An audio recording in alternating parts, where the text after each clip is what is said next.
আল্লাহর হাবিব, আখিরি নবী, হায়াতুন নবী, জিন্দা নবী যে আমার মুহাম্মাদুর রাসূলুল্লাহ সাল্লাল্লাহু আলাইহি ওয়াসাল্লাম বলেন, যারা কোরআন শিখতে, দ্বীন শিখতে এবং আল্লাহ এবং রাসূলের কোন কথা শিখতে মানার জন্য যখন কোন আল্লাহর বান্দা যায়, আমার আল্লাহর ফেরেশতা ওই বান্দার পায়ের নিচে পর্দা বিছায়া দেয়। শুধু তাই নয়, আল্লাহর হাবিব বলেন, যতক্ষণ বসে থাকবেন কোনো কিছু বলার দরকার নাই, শুধু আলহামদুলিল্লাহ সুবহানাল্লাহ এটা বলবেন। যতক্ষণ বসা থাকবেন ততক্ষণ আপনার আমার আমল নামায় আল্লাহর বানানো ফেরেশতারা নেকি লিখতেই থাকবে।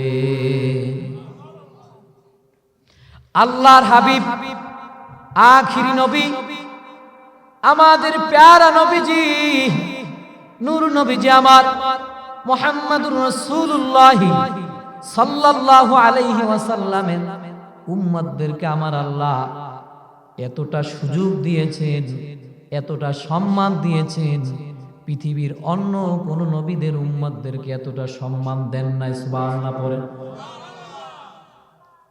এজন্য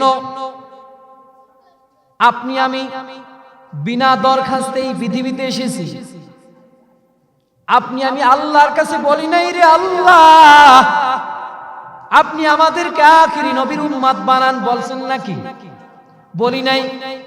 কিন্তু বিনা দরখাস্তে যিনি আপনাকে আমাকে দয়াল নবীর উম্মত বানাইছেন তিনি কে? আরো জোরে বলেন, তিনি কে? ওই আল্লাহ। আপনি আমি যা বলি, যা করি সব কিছু দেখেন কিনা? বলেন, দেখেন কিনা? শুনেন কিনা? আল্লাহ পাক বলেন, উদউনি আস্তাজিব লাকুম, বান্দা তোমরা আমাকে ডাকো, অবশ্যই আমি আল্লাহ তোমার ডাকের জবাব আমি আল্লাহ নিয়ে নেই। সুবহানাল্লাহ পড়ে। মন কার লাগিয়া কান্দো দিবারাতি, মন কার লাগিয়া কান্দো দিবারাতি, ভেবে দেখো কেউ হবে না তোমার সঙ্গের সাথী,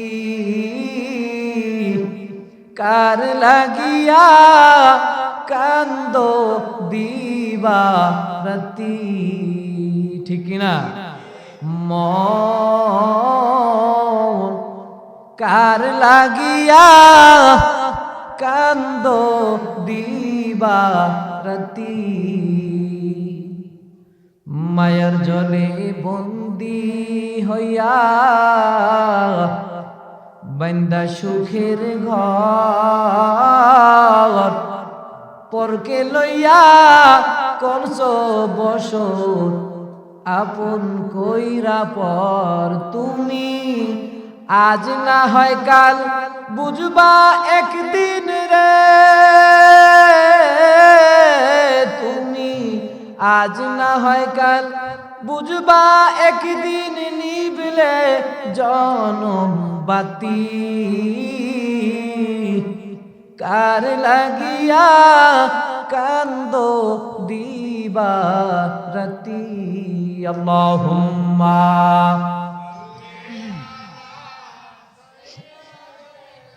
মাওলানা ওয়া আলা আলি সাইয়্যিদিনা মাওলানা, আল্লাহ আল্লাহ আল্লাহু লা ইলাহা, ও দয়ার আল্লাহ আল্লাহ আল্লাহু লা ইলাহা।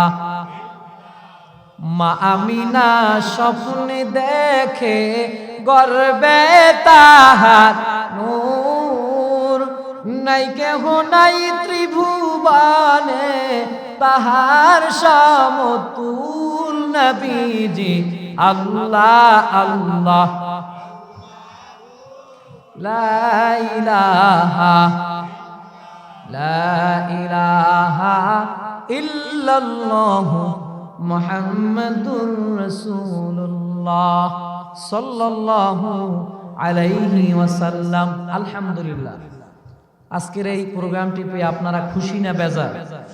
আজকের এই জান্নাতি মজলিসে ভূমিকা ছাড়াই, সময় কম, এই সময়ের ভিতরে কিছু কথা কোরআন এবং হাদিসের আলোকে বলার শোনার তৌফিক দান করুন সকলে বলে আমিন। এই জান্নাতি মজলিসে আসার বসার শোনার তৌফিক দান করেছেন শুকরাতান, জবান ছেড়ে ইমানের আওয়াজকে উঁচু করে সকরি কারিমাতে শুকর আদায় করুন, বলেন আলহামদুলিল্লাহ। লাখো কোটি দুরুদ ও সালাম সাইয়্যিদুল মুরসালিন, ইমামুল মুরসালিন, খাতামুন নবিয়্যিন ওয়াল মুরসালিন, হাবিবে কিবরিয়া, আশরাফুল আম্বিয়া, হাবিবে কাউসার, আফতানে নবুওয়াত, শাহানশাহি রিসালাত, নূরে মুজাসসাম, নূরুন আলা নূর, শাফিয়েনা হাবিবিনা কুদওয়াতিনা মুহাম্মাদুর রাসূলুল্লাহ। যে আল্লাহ পাক বিনা দরখাস্তে তার হাবিব আমার দয়াল নবীর উম্মত হিসাবে আপনাকে আমাকে বিনা দরখাস্তে কবুল করছেন, এই জন্য আবার বলে আলহামদুলিল্লাহ। এমন একটি মজলিসে বসছেন যেটা দামি মজলিস। আপনারা এখানে কেউ জ্ঞান দেওয়ার জন্য আসেন না, বরং নিতে আসছেন, ঠিক কিনা? আল্লাহর হাবিব, আখিরি নবী, হায়াতুন নবী, জিন্দা নবী যে আমার মুহাম্মাদুর রাসূলুল্লাহ সাল্লাল্লাহু আলাইহি ওয়াসাল্লাম বলেন, যারা কোরআন শিখতে, দ্বীন শিখতে এবং আল্লাহ এবং রাসূলের কোনো কথা শিখতে মানার জন্য যখন কোনো আল্লাহর বান্দা যায়, আমার আল্লাহর ফেরেশতা ওই বান্দার পায়ের নিচে পর্দা বিছায়া দেয়। শুধু তাই নয়, আল্লাহর হাবিব বলেন, যতক্ষণ বসে থাকবেন কোনো কিছু বলার দরকার নাই, শুধু আলহামদুলিল্লাহ সুবহানাল্লাহ এটা বলবেন। যতক্ষণ বসা থাকবেন ততক্ষণ আপনার আমার আমল নামায় আল্লাহর বানানো ফেরেশতারা নেকি লিখতেই থাকবে। আল্লাহর হাবিব, আখিরি নবী, আমাদের প্যারা নবীজি, নূর নবীজি আমার মুহাম্মাদুর রাসূলুল্লাহ সাল্লাল্লাহু আলাইহি ওয়াসাল্লামের উম্মতদেরকে আমার আল্লাহ এতটা সুযোগ দিয়েছেন, এতটা সম্মান দিয়েছেন, পৃথিবীর অন্য কোন নবীদের উম্মতদেরকে এতটা সম্মান দেন নাই। সুবহানাল্লাহ পড়ে। এজন্য আপনি আমি বিনা দরখাস্তে এই পৃথিবীতে এসেছি। আপনি আমি আল্লাহর কাছে বলি নাই, রে আল্লাহ আপনি আমাদেরকে আখিরি নবীর উম্মত বানান, বলছেন নাকি? বলি নাই। কিন্তু বিনা দরখাস্তে যিনি আপনাকে আমাকে দয়াল নবীর উম্মত বানাইছেন তিনি কে? আরো জোরে বলেন, তিনি কে? ওই আল্লাহ আপনি আমি যা বলি, যা করি সব কিছু দেখেন কিনা? বলেন দেখেন কিনা, শুনেন কিনা?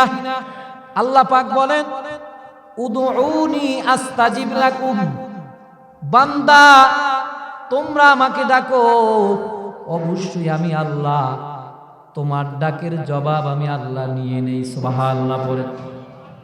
আল্লাহ রাব্বুল আলামিন পবিত্র কালামের ভিতরে বলেন, ওয়াইদা সাআলাকা ইবাদি আন্নী ফাইন্নী করিবুন উজিবু দাওয়াতাদ দাঈ ইযা দাআন। জোরে বলেন আল্লাহু আকবার। ফালইস্তাজিবু লি ওয়াল ইউমিনু বি লাআল্লাহুম ইয়ারশুদুন। আর জোরে বলেন আল্লাহু আকবার।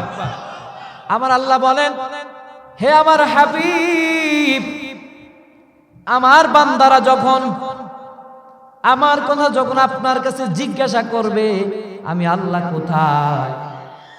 আপনি আমার বান্দাদেরকে জানাই দিবেন আমি আল্লাহ দূরে না, আমি আল্লাহ বান্দার কাছে। সুবহানাল্লাহ পড়েন।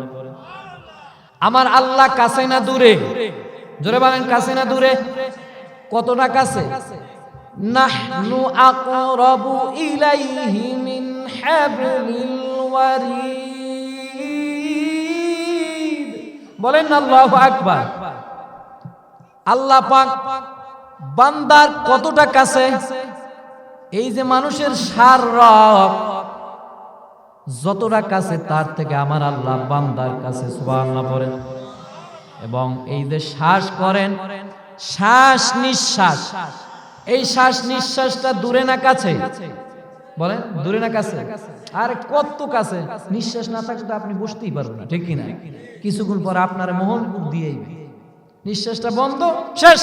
যত আবা কাবা যা আছে, দাপট মাপট সব থুইয়া, কাপড় টাপড় থুইয়া, কয়েকটা কাপড় পরায় মোহনপুর কবরে দিয়ে আসবে, ঠিক কিনা?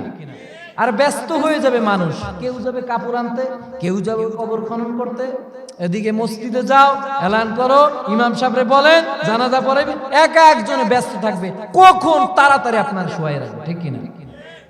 এই দুনিয়াটা স্থায়ী না ক্ষণস্থায়ী? হ্যাঁ স্থায়ী। কি বলে? ক্ষণস্থায়ী। এবার আসেন, যেই জিনিসটা বুঝাতে চাই সেটা হচ্ছে এই যে শ্বাস নিঃশ্বাস, এটা বন্ধ হলে পৃথিবীর মানুষ আপনাকে আমাকে রাখবেন না। আস্তে করে গোসল করায়, কয়েকটা কাপড় পরায় বিদায় নিয়ে নেবেন। আল্লাহর হাবিব বলেন, যারা এই পৃথিবীতে আল্লাহকে কাছে মনে করে যারা ইবাদত করবে, আমার ভাইয়েরা, হাজির নাজির মনে করে যারা ইবাদত করবে, অবশ্যই ওই আল্লাহর বান্দার কোনো ভয় নাই, চিন্তা নাই, পৃথিবী ছেড়ে বিদায় নিতে দেরি করবে, আল্লাহর জান্নাত পেতে দেরি করবে না। এবার আসেন, আল্লাহ পাক কোথায়? কাছে না দূরে? আল্লাহ পাক বলেন, ওয়া ইযা সাআলাকা ইবাদি আন্নী ফাইন্নী করিব। হে আমার হাবিব, আপনি জানায় দেন আমি আল্লাহ বান্দার যে শ্বাস নিঃশ্বাস যতটা কাছে, তার থেকেও আমি আল্লাহ বান্দার কাছে। সুবহানাল্লাহ পড়েন। এই পৃথিবীতে আদম থেকে শুরু করে আমার নবী পর্যন্ত যত নবীর এসেছেন, সব নবীর এক একটা স্পেশাল আল্লাহর কাছে দোয়া ছিল না নাই? বলেন আছে কিনা? আজকের এখান থেকে আমরা ছোট্ট একটা আমল নিয়ে যাব, বলেন ইনশাআল্লাহ। এইটা বইলে আমি শেষ করে দেব। সেটা হচ্ছে তাসবিহ, আস্তাগফিরুল্লাহ। কি নাম? পারবেন না সবাই? আস্তাগফিরুল্লাহ। এই জিনিসটার এত দাম, এত মর্যাদা, আপনি জানলে অবাক হয়ে যাবেন আমার ভাইরা। কোন আল্লাহর বান্দা যদি আস্তাগফিরুল্লাহর সাথে আটার মতন লেগে থাকতে পারে, ওই বান্দাটা জান্নাতে যাওয়ার জন্য এইটাই যথেষ্ট। সুবহানাল্লাহ পড়েন। যেমন চার মাযহাবের একজন ইমাম, ইমাম আহমদ বিন হাম্বল রাহমাতুল্লাহি আলাইহি, তিনি হাদিস কানেক্ট করার জন্য তার জায়গা থেকে ভিন্ন একটি জায়গায় রওনা করলেন। পথের মধ্যে রাত হয়ে গেল। রাত হয়ে যাওয়ার পরে আল্লাহর হাবিবের ওই যে ইমাম আহমদ বিন হাম্বল রাহমাতুল্লাহি আলাইহি, এই রকমের ঠান্ডার রাত, কোথায় যাবেন, কি করবেন, ডানে বামে তাকাইতেছেন। এশারের আজান হয়ে গেল। ইমাম আহমদ বিন হাম্বল রাহমাতুল্লাহি আলাইহি একটি মসজিদে প্রবেশ করলেন, নামাজ আদায় করলেন। এশারের নামাজের পরে মসজিদ মুয়াজ্জিন সাহেব আটকাই দেয় না খোলা রাখে? কি দেয়? বন্ধ কইরা দেয়। ঠিক তেমনি মসজিদ আটকাই দিলেন। ইমাম আহমদ বিন হাম্বল রাহমাতুল্লাহি আলাইহি মনে মনে ভাবলেন, এই ঠান্ডার রাত, এই মুহূর্তে আমি কোথায় যাব, কি করব? ইমাম আহমদ বিন হাম্বল রাহমাতুল্লাহি আলাইহি ওই মসজিদ থেকে একটু সামনে আগাইলেন, আগানোর পরে একটি বাজারে গেলেন। বাজারে যাওয়ার পরে তিনি দেখতেছেন এক আল্লাহর বান্দা, একজন যুবক রুটির খামি বানাইতেছেন, রুটি ভাজতেছেন। ইমাম আহমদ বিন হাম্বল তার কাছে গিয়ে বললেন, ভাইজান, আমি কি আপনার কাছে আজকে রাতটা থাকতে পারবো নাকি? লোকটা বললেন, অবশ্যই, আসেন আসেন আসেন। যখন বললেন, ইমাম আহমদ বিন হাম্বল রহমাতুল্লাহ আলাইহি রাত থাকার নিয়ত করলেন। ইমাম আহমদ বিন হাম্বল রহমাতুল্লাহ আলাইহি তিনি খেয়াল করে দেখতেছেন, ওই রুটিওয়ালা যখন খামি বানায় তিনি বলতেছেন আস্তাগফিরুল্লাহ, আবার যখন রুটি বানায় আবার বলতেছেন আস্তাগফিরুল্লাহ, আবার যখন রুটিটা তাওয়ায় দেয় ওই সময় বলতেছে আস্তাগফিরুল্লাহ। ইমাম আহমদ বিন হাম্বল ওই যুবকটাকে বললেন, ও যুবক ভাই, বুঝলাম না, আপনি রুটির খামি করতেছেন বলতেছেন আস্তাগফিরুল্লাহ, বেলতেছেন বলতেছেন আস্তাগফিরুল্লাহ, তাওয়ায় দিচ্ছেন বলতেছেন আস্তাগফিরুল্লাহ। ভাইজান আমার জানতে চাই, এই আস্তাগফিরুল্লাহর ভিতর আপনি কি পেয়েছেন? এই আস্তাগফিরুল্লাহর ভিতর আপনি কি পেয়েছেন? তখন ওই যুবকটা বললেন, হুজুর, আমি তো মনের খবর আপনার কাছে বলতে চাই না, কিন্তু আপনি জিজ্ঞাসা করেছেন, আমি বলতেছি হুজুর, আমি যত আশা করেছি, যত আশা আকাঙ্ক্ষা ছিল, সব আশা আকাঙ্ক্ষা এই আস্তাগফিরুল্লাহর উসিলায় আমার আল্লাহ কবুল করেছে। তবে শুধু একটা আশা বাকি আছে। কয়টা? একটা। ইমাম আহমদ বিন হাম্বল রহমাতুল্লাহ আলাইহি তিনি তার মনের ভিতরে কৌতূহল জাগলো, সব আশা পূরণ হলো, একটা আশা পূরণ হলো না, কি জিনিস?